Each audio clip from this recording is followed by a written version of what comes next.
2월 10일 목요일 새벽 기도에 나오신 성도님들을 주님의 이름으로 환영합니다. 현장에서 또 가정에서 영상으로 함께하는 성도님들께 하나님께서 꼭 필요한 위로와 말씀의 은혜를 주시기를 간구합니다. 이 시간 다 함께 찬송가 102장 주 예수보다 더 귀한 것은 없네 함께 찬양하겠습니다. 102장 주 예수보다 더 귀한 것은 없네.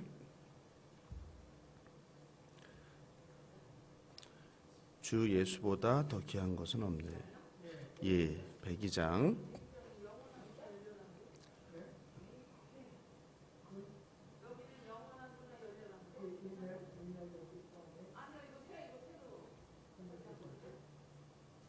제목으로 찾으시면은 주 예수보다 더 귀한 것은 없네.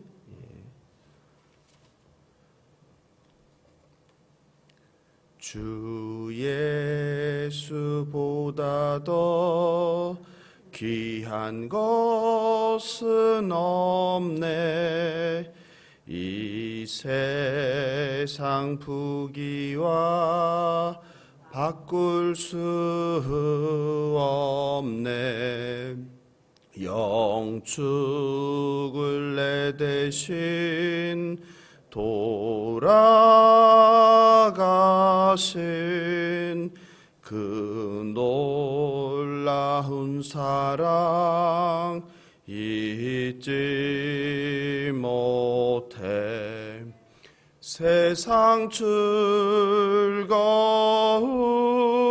다 버리고 세상 자랑 다 버렸네. 주 예수보다도 귀한 것은 없네. 예수밖에는 없네. 오늘 주실 하나님 말씀 함께 보겠습니다. 오늘은 마태복음 세 번째 시간인데 마태복음 2장 1절 12절입니다. 2장 1절 12절 한 절씩 교독하시고 마지막 절은 합독하겠습니다. 어떻게 찾으셨습니까? 헤롯 왕 때에 예수께서 유대 베들레헴에서 나심에 동방으로부터 박사들이 예루살렘에 이르러 말하되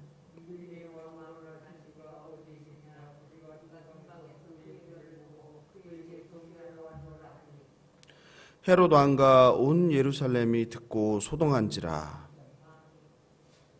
왕이 대제사장과 백성의 서기관들을 모아 그리스도가 어디서 나겠느냐 물으니 이르되 유대 베들레헴이오니 이는 선지자로 이렇게 기록된 바 유대 땅 베들레헴아 너는 유대 고을 중에서 가장 작지 아니하도다. 내게서 한 다스리는 자가 나와서 내 백성 이스라엘의 목자가 되리라 하였음이니이다. 이에 헤롯이 가만히 박사들을 불러 별이 나타난 때를 자세히 묻고 베들레헴으로 보내며 이르되 가서 아기에 대하여 자세히 알아보고 찾거든 내게 고하여 나도 가서 그에게 경배하게 하라. 박사들이 왕의 말을 듣고 갈새 동방에서 보던 그 별이 문득 앞서 인도하여 가다가 아기 있는 곳 위에 머물러 서 있는지라. 그들이 별을 보고 매우 크게 기뻐하더라. 집에 들어가 아기와 그의 어머니 마리아가 함께 있는 것을 보고 엎드려 아기께 경배하고 보배압을 열어 황금과 유향과 모략을 예물로 드리니라. 함께 읽겠습니다. 그들은 꿈에 헤롯에게로 돌아가지 말라 지시하심을 받아 다른 길로 고국에 돌아가니라. 아멘. 하나님 아버지와 주 예수 그리스도로부터 은혜와 평강이 오늘 함께하는 모두 성도님들과 가정에 충만하시길 기도합니다. 오늘 마태복음 세 번째 시간인데요. 우리가 어제 수요일 새벽에는 사람의 생각과 그리고 세상의 방법과 다르게 일하시는 하나님에 대해서 이야기를 나누었습니다. 그것이 바로 처녀가 성령으로 하나님의 아들인 예수를 잉태한 사건이었습니다. 그렇죠? 오늘 마태복음 2장에서는 아기 예수의 탄생과 동방 박사들의 방문을 다룹니다. 1절을 우리가 같이 볼까요? 헤롯 왕 때에 예수께서 유대 베들레헴에서 나심에 동방으로부터 박사들이 예루살렘에 이르러 말하되라고 시작을 하고 있습니다. 1절은 동방 박사의 등장과 시 공간적 배경을 설명하고 있어야죠. 먼저 우리가 헤롯 왕 때라고 했는데 헤롯 왕은 누구입니까? 제가 헤롯 왕에 대해서는 주일 설교 때 사도행전 10장을 나누며 설명을 드렸는데 어떻게 기억나시는지요? 예? 가물가물 하시나요? 그죠? 신약 성경에는 헤롯이 여러 명 등장한다고 그랬죠. 그런데 이 헤롯은 이름이 아니라 유대 지방을 통치했던 왕가의 가문 이름이라고 했죠. 그죠? 오늘 1절에 등장하는 헤롯이 바로 그 유명한 누구예요? 헤롯 대왕입니다. 헤롯은 유대인이 아니었어요. 헤롯은 에돔 사람으로 유대 지역을 통치하기 위해서 로마 제국이 세운 왕이었습니다. 헤롯은 무자비하여서 예수님을 죽일 목적으로 어떻게 했어요? 2살부터 그 아래에 있는 아이들을 다 죽이라고 명령한 잔인한 왕이었어요. 그죠? 두 번째 나오는 헤롯은 누구였어요? 바로 예수님 앞서서 오신 자 누구예요? 세례 요한이죠. 세례 요한을 참수했던 헤롯 안디바입니다. 헤롯 안디바는 바로 누가 되겠어요? 세례 요한을 참수하고 그리고 예수님의 재판에도 관여를 했던 사람이죠. 그리고 바로 지난 주일날 설교한 세 번째 헤롯이 나오는데 그 헤롯은 사도행전 12장에 나오는 헤롯이었죠. 그 헤롯은 어떤 일을 했어요? 야고보, 예수님의 제자였던 야고보를, 최초의 제자 중에 순교자였던 야고보를 죽였죠. 그리고 나서 유대인이 기뻐하는 것을 보고 자신감을 얻어서 그 다음엔 누구를요? 베드로를 감옥에 가두고 죽일 기회를 호시탐탐 노리던 자라고 했죠. 그죠? 그 헤롯에 대해서 얘기했는데 바로 오늘 나오는 헤롯이 바로 첫 번째 헤롯 대왕입니다. 바로 사건은 바로 헤롯 대왕 때입니다. 예수님께서 태어난 곳이 어디라고 성경은 말하고 있습니까? 1절을 보니까 유대 베들레헴이라고 하죠. 베들레헴은 예루살렘 남쪽으로 8km 떨어진 마을이었습니다. 해발 고도가 높은 곳이에요. 600m에 위치한. 그리고 누구의 고향이에요? 다윗 왕의 고향이죠. 누가복음 2장에 보면 이런 예수님의 탄생 배경에 대해서 굉장히 자세히 나오는데 요셉과 마리아가 나사렛에서 살다가 어디로 이동을 합니까? 바로 베들레헴으로 이동을 합니다. 그 목적이 뭐예요? 호적을 하러 갔다고 나오죠. 누가복음 2장 4절 5절을 제가 읽어드리겠습니다. 누가복음 2장 4절 5절입니다. 요셉도 다윗의 집 족속이므로 갈릴리 나사렛 동네에서 유대를 향하여 베들레헴이라 하는 다윗의 동네로 그 약혼한 마리아와 함께 호적하라고 올라가니 마리아가 이미 잉태하였더라. 그렇죠? 여기서 우리는 하나님의 놀라운 섭리를 발견하게 됩니다. 왜냐하면 갈릴리 나사렛이 고향인 부부가 베들레헴으로 아기를 빼서 산딸이 가까웠는데 올라가는 거예요. 이것은 다름 아닌 구약 성경 미가서 5장 2절의 말씀의 성취를 의미합니다. 미가서 5장 2절을 제가 읽어보겠습니다. 베들레헴 에브라다야 너는 유다 족속 중에 작을지라도 이스라엘을 다스릴 자가 내게서 내게로 나올 것이라. 여기 나오죠? 내게서 내게로 나올 것이라. 누가요? 이스라엘을 다스릴 자가. 이미 하나님께서는 선지자 미가를 통해서 구약에서 이스라엘을 다스릴 자가 내게서 내게로 나올 것이라. 근데 누구라고 불러요? 베들레헴 에브라다야. 유다 족속 중에서 너는 작을지라도. 이렇게 하나님께서는 오래전 미가 선지자를 통해서 이스라엘의 왕이 베들레헴에서 나올 것을 예언하셨는데 그것이 바로 오늘 본문에서 성취가 되는, 하나님은 어떤 분이라고 그러셨죠? 약속을 이루시는, 성취하시는 분이라고 했죠. 신실하신 분이라고 했죠. 네. 더 놀라운 것은 다름 아닌 이것이죠. 요셉과 마리아가 어디 살던 사람이에요? 나사렛에 있던 사람이죠. 그죠? 그런데 그 아기가 출산이 가까웠는데 집에 있어야 되잖아요. 근데 어디로 가요? 베들레헴으로 가는 거예요. 그 무거운 몸을 끌고. 그죠? 그런데 왜 그렇게 한 거예요? 호적을 하러. 그럼 누가 호적을 하라고 명령을 내린 거예요? 세상 왕이. 로마 제국의 황제 가이사 아구스도입니다. 누가복음 2장 1절은 그때 가이사 아구스도가 영을 내려 천하로 다 호적하라 하였으니, 즉 세상 왕이 명령을 내려서 요셉과 마리아가 아기를 베고 아기가 태어날 날이 가까워오는데 그 무거운 몸을 가지고 베들레헴으로 이동을 하는 것입니다. 그런데 이 세상 왕을 통치한 것은 누구예요? 하나님이시죠. 하나님께서 구약에서 말씀하신, 미가 선지자를 통해서 말씀하신 그 약속을 이루기 위해서 로마 제국의 황제를 통하여서 그런 명령을 내리게 했던 것을 우리가 기억해야 합니다. 이해되시죠? 하나님께서는 세상 왕에게 요셉과 마리아가 잉태한 채로 베들레헴으로 가서 출산할 수 있도록, 그래서 하나님께서 말씀하신 그 구약의 약속이 이루어지게 하셨습니다. 약속과 예언대로 신실하게 이루어 가시는 하나님을 믿으시는 저와 여러분 되길 예수님의 이름으로 축원합니다. 마지막으로 오늘 제목인데 동방박사에 대해서 살펴보겠습니다. 동방박사는 누구입니까? 동방박사. 당시의 박사는 주로 제사장들로 점성술과 그리고 마법에 뛰어난 사람들이었어요.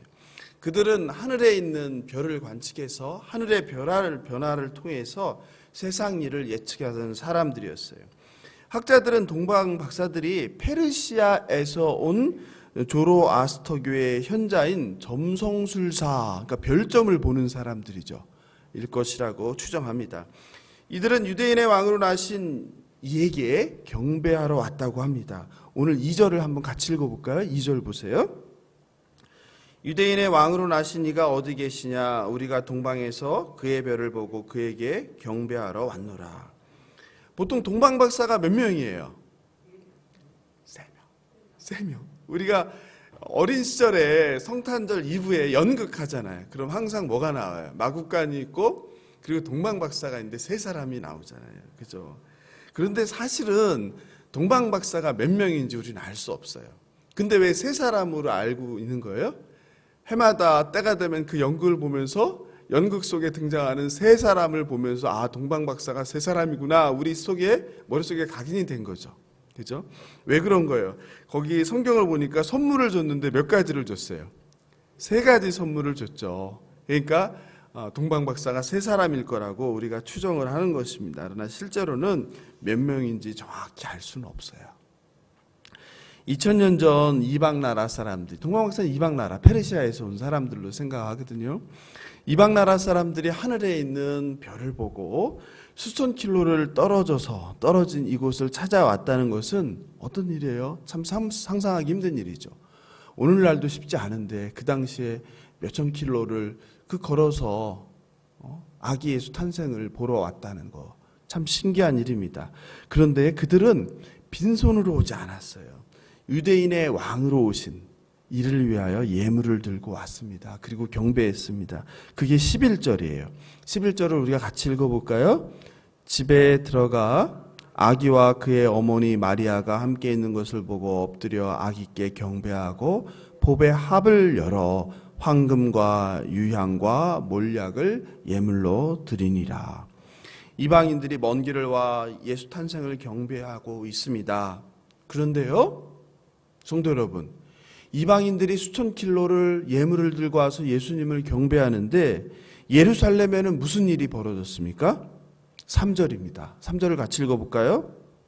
헤롯 왕과 온 예루살렘이 듣고 소동한지라. 그렇죠. 무슨 일이 벌어졌어요? 소동이 일어났어요. 헤롯 왕은 불안과 걱정 그리고 두려움에 휩싸였습니다. 왜 그랬습니까? 유대인의 왕에 관한 이야기를, 전해져 내려오는 이야기를 아마 소문으로 듣고 있었을 것입니다. 그러니 현재 유대 지방을 통치하는 자신이 왕인데 자신의 권자, 자신의 권력이 어떤 상황에 놓였어요? 불안해지기 시작한 거죠. 내 자식에게 물려줘야 될 이 왕자가, 내가 이 나라의 왕이고 우리 가문이 이 나라를 계속 통치해야 되는데 유대인들에게 전해 내려오는 메시아가 나타났다는 그 소문이 얼마나 마음을 불안하게 했겠습니까? 그래서 헤롯 왕은 무엇을 합니까? 구약에 능통한 대제사장과 서기관들을 불러 모으죠. 그게 4절입니다. 4절을 같이 읽어보겠습니다. 왕이 모든 대제사장과 백성의 서기관들을 모아 그리스도가 어디서 나겠느냐 부르니, 동방박사의 방문으로 헤롯뿐만 아니라 예루살렘 전체가 소동합니다. 그리고 대제사장과 서기관들도 소동합니다. 사랑하는 성도 여러분, 인류를 구원할 메시아 탄생은 유대인은 물론이고 온 인류의 기쁜 소식, 그것이 바로 무엇입니까? 복음입니다. 우리 권사님께서 그 복음을 전하시겠다는 거 아니에요. 이미 전하셨죠. 이번 주 금요일 날 만나서 그 영혼을 구원하기로 하셨죠. 그러므로 감격과 기쁨과 감사로 우리 모두가 메시아의 탄생을 축하해야 합니다. 게다가 수천 년 동안 이스라엘이 그렇게 목 놓아서 기다리던 구원자 메시아라면 얼마나 흥분되고 감격하는 순간이겠습니다. 심지어 이방인 동방백사들이 수천 킬로를 별을 보고 예물을 찾아와 경배했던 것입니다. 하지만 정작 세상 나라의 왕, 참 유대인의 왕이 누구인지를 가장 잘 알고 있어야 할 대제사장과 서기관들은 메시아를 알지 못합니다. 오히려 권력에 눈이 멀어버린 세상 왕은 하나님이며 하나님의 아들 예수를 죽이려고 계획을 세웁니다. 그것을 위해 2살 아래 사내 아이를 전부 죽이라는 대학살을 감행합니다. 성경에 능통하다는, 누구보다 성전에 나와서 예배드리고 하나님을 찬양하고 말씀을 가르쳤던 대제사장과 서기관들 역시 자신들의 권력과 자리 보존에 눈이 멀어서 진짜 메시아를 박해하는 일에 동참합니다. 성도 여러분, 지금 예수님께서, 다시 오실 예수님께서 이 땅에 오신다면 저와 여러분이 과연 동방박사처럼 수천 킬로미터를 찾아가서 경배하고 예물을 드릴 수 있을까요? 어떠세요? 자신합니까? 아니면 2000년 전 예루살렘에 그 성경에 박식했던 종교 지도자들처럼 도리어 다시 오신 예수님을 알아보지 못하고 저자는 이단이다라며 정죄하고 죽이려고 하지 않을까요? 어떻습니까? 우리도 그것에서 자유롭지 못하다고 생각합니다. 저는 오늘날 많은 교회에 다니는 사람들이 참된 예수님의 제자가 아니라 어쩌면 대제사장과 서기관들처럼 종교 행위는 열심히 하고 기도는 많이 하고 머릿속에는 성경 지식으로 꽉 차 있지만 전혀 삶에는 예수가 나타나지 않는 이런 종교인들은 아닐까 걱정됩니다. 오늘날 많은 성도들은 예수를 대망한다고 합니다. 그러나 정작 그들의 삶은 다시 오실 예수님을 기다리지도 않고 그리고 예수님과는 무관한 삶을 살아갑니다. 천국을 믿는다고 하면서 영생을 받았다고 하면서 여전히 이 땅의 부귀영화를 쫓아 살아갑니다. 세상의 성공을 바라는 그 마음, 세상의 재미와 쾌락을 추구하는 그 마음 가득한데 그 마음 가운데 예수 소망, 부활 소망, 천국 소망이 들어갈 자리가 전혀 없습니다. 온통 땅의 것으로 마음이 가득합니다. 생각이 가득합니다. 어떻게 하면 부자가 될까? 어떻게 하면 성공할까? 어떻게 하면 남보다 더 잘난 사람이 될까? 어떻게 하면 인정을 받을까? 이런 생각으로 가득한데 그 안에 예수 생명이 들어갈 자리가 전혀 없습니다. 예수님은 하늘의 보화를 쌓으라고 했는데 땅의 재물을 쌓기 바쁩니다. 땅의 재물이 사라져서 원통해합니다. 바라옵기는 땅의 재물이 아니라 썩지 않고 변하지 않고 사라지지 않은 영원한 하늘의 기업을 믿고 바라고 추구하는 저와 여러분 되길 예수님의 이름으로 축원합니다. 말씀을 마무리합니다. 어제 권사님께서 제게 이 말씀을 하셨어요. 이 세상에 나만큼 하나님께 사랑받고 복을 받은 사람이 있으면 나와보라고 해. 권사님 그러셨죠? 세상 사람들 눈에는 우리 권사님이 이제 나이가 들어 몸도 약하고 몸도 아프고 그리고 가난한 자일지 모릅니다. 하지만 하나님 보시기에 우리 권사님은 권사님 말씀대로 하나님의 사랑으로 하나님의 은혜로 가득하여 성령 충만하여 가장 부요한 삶을 살아가는 분이십니다. 아멘. 그러면서 권사님께서는 주님 부르시기 전에 제가 하나님께 한 번 더 헌신하게 해달라고 기도했다고 하셨습니다. 늘 하나님께 이것저것 해달라고 간구하는 제 자신이 참으로 부끄러웠습니다. 2000년 전 하나님께서는 가장 소중한 아들 예수의 생명을 저와 여러분을 위해 내어주셨습니다. 그런데 저와 여러분은 하나님께서 주신 그것을 많은 것을 누리고 살면서 내 삶의 일부를 드리면서도 벌벌 떱니다. 아니면 내가 이걸 드렸다고 엄청 생색을 냅니다. 또 드리기로 소원하고도 언제 그랬냐는 듯이 잊어먹고 살아갑니다. 성도 여러분, 지나온 삶을 돌아보십시오. 지나온 삶 가운데 하나님께서 이것을 해주시면 내가 이것도 하고 저것도 하고 이것도 드리고 저것도 드리고 소원한 것들이 있지 않습니까? 이방인 동방 박사들은 아기 예수에게 황금과 유향과 몰약을 예물로 드렸습니다. 저는 목사가 되면서 이제 남은 인생은 하나님께 주님의 몸된 교회를 위해서 하나님께서 맡기신 양들을 위해서 하나님 나라를 위해서 드리겠다고 소원하였습니다. 여러분은 무엇을 약속하셨습니까? 항상 기도할 때마다 여전히 하나님 이것 주세요, 저것 주세요, 이 문제 해결해 주세요, 저 문제 해결해 주세요라고 간구만 하고 있지는 않으신지요? 오늘 이 시간에는 죄인인 우리를 위해서 가장 귀중한 것, 아들 예수를 내어주신 하나님 사랑을 기억하고 그 사랑에 감사하면 좋겠습니다. 그리고 저도 별거 아니지만 작지만 하나님을 너무 사랑하셔 예수님을 너무 사랑해서 이걸 드리고 싶습니다 라고 고백하는 저와 여러분 되면 좋겠습니다. 하나님, 제가 형편이 어려워서 물질을 드리진 못하지만 하나님, 제 섬김을 드리겠습니다. 하나님, 제 시간을 드리겠습니다.